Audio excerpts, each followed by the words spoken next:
James and jewellery जगत में अपना अलग स्थान बना चुके गोविंद भाई ढोलकिया की कहानी एक ऐसे उद्यमी की है जिनका जन्म मॉडल स्टेट गुजरात स्थित दुधाला गांव में बहुत ही गरीब किसान के घर हुआ था। उनकी गरीबी का अंदाजा आप इस वाक्य से लगा सकते हैं। मैं जब 6 साल का था और बलद गाड़ी में जा रहा था घर से खेत में, तो ऊपर बैठा था वो गाड़ी में सब वो अपना खाद जो ले जाते हैं ना, खाद बोलते हैं, गोबर जो होता है वो, तो उसके ऊपर मैं टोपला लेके बैठा था, गिर गया। तो मेरा ये जो उंगली है वो ये जो बैलगाड़ी है उसका पैर में व्हील में आ गई, तो ये जैसे फुट पट्टी वैसे पट्टी हो गई। सुबह 6 बजे की बात है। फिर भी मेरे को मेरा भाई ने, बड़ा भाई ने खेत में शाम तक सुलाए रखा, क्योंकि वहाँ ऐसा वो मूग जो आता है उसका पान लगा के, और बोला कि ये तो अच्छा हो जाएगा, अब ब्लड बंद हो गया। तो रात को घर पे आए, मेरा पप्पा गांव गया था, घर पे आए, उसने बोला वो तो बहुत भाई इंजर्ड हुआ है, सुबह में उनको लाठी ले जाना पड़े। लाठी मीन्स हमारा तालुका डिस्ट्रिक्ट जो 6 किलोमीटर हमारा गांव से दूर था। वहाँ जाके उसने भी क्या किया, डॉक्टर ने ये जो हमारा यह कपड़े का पट्टा था वो मैला गैला वो निकाल के वाइट पाटा लाल दवा लेके लगा दिया, दूसरा कुछ नहीं, एक्सरे लिया, कुछ नहीं। फिर मेरा पापा ने 4 पेंडा, मिस पाशेर पेंडा बोलते थे, 100 ग्राम, तो हमको जो पेंडा दिलवाया 4, तो मैंने 4 पेंडा खाया और ज़िंदगी में पहली बार मैं बस में बैठा। तो मेरे को ऐसा तब फीलिंग हुआ, अच्छा हुआ मेरी ये उंगली चुन गई, उसके हिसाब से मेरे को बस में बैठने को मिला और मेरे को आज पेंडा अकेला खाना मिला।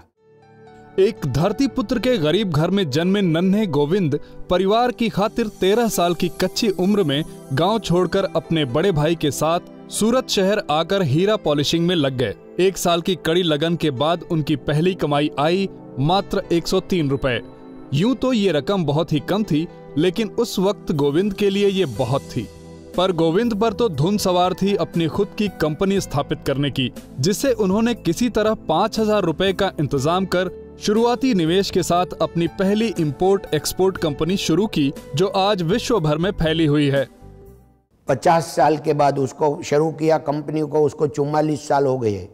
मैं सूरत आया, उसको 50 साल हो गया। तो ये 44 साल के बाद आज कंपनी 5000 में जो शुरू हुई थी, तो आज उनका 6000 करोड़ का एक्सपोर्ट है, 5000 आदमी काम कर रहे हैं।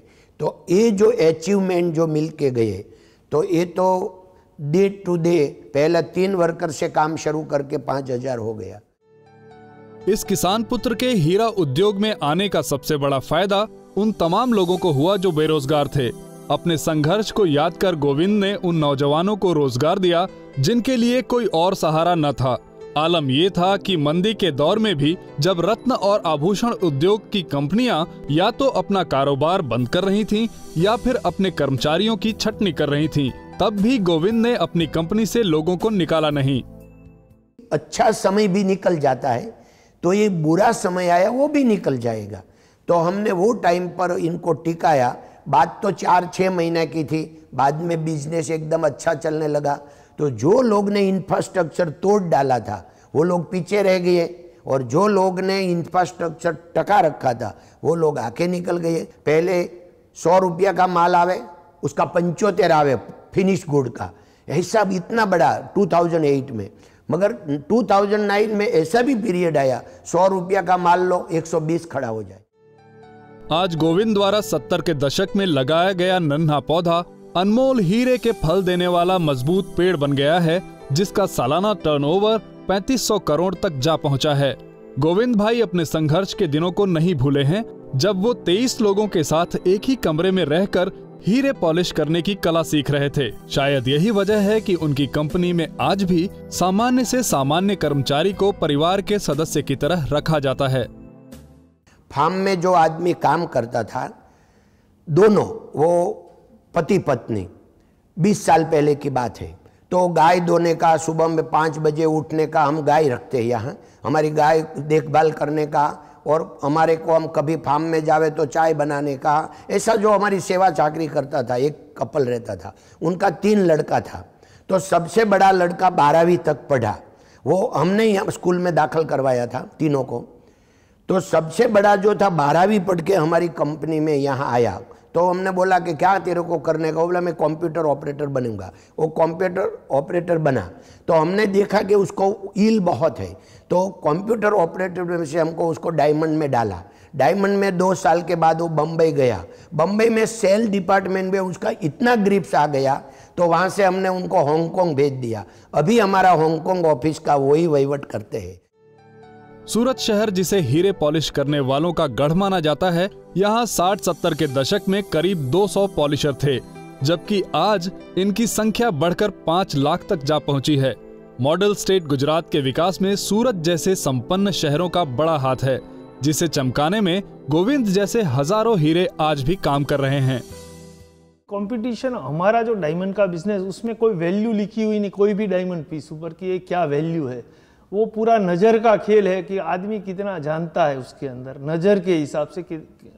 लेकिन फिर भी जो मैन्युफैक्चरिंग बेस है बिजनेस में, उसमें बहुत फ़र्क पड़ता है। जो डायमंड आता है उसका, उसमें कितना वेट, कौन सा शेप, कौन सी क्लियरिटी का जो डिसीजन लेना है वो खुद आदमी ही ले सकता है। वो जो भी स्किल पैदा करे दूसरे आदमियों में, जो खुद जानता होगा तो ही वो दूसरों में पैदा कर सकता है वो स्किल।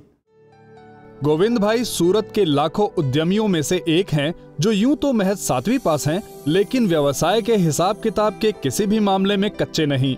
बोलचाल में गुजराती और हिंदी का इस्तेमाल करने वाले गोविंद भाई को पूरी अंग्रेजी भी ठीक ढंग से नहीं आती, पर समुचित शिक्षा के अभाव को उन्होंने कभी अपनी सफलता के आड़े नहीं आने दिया।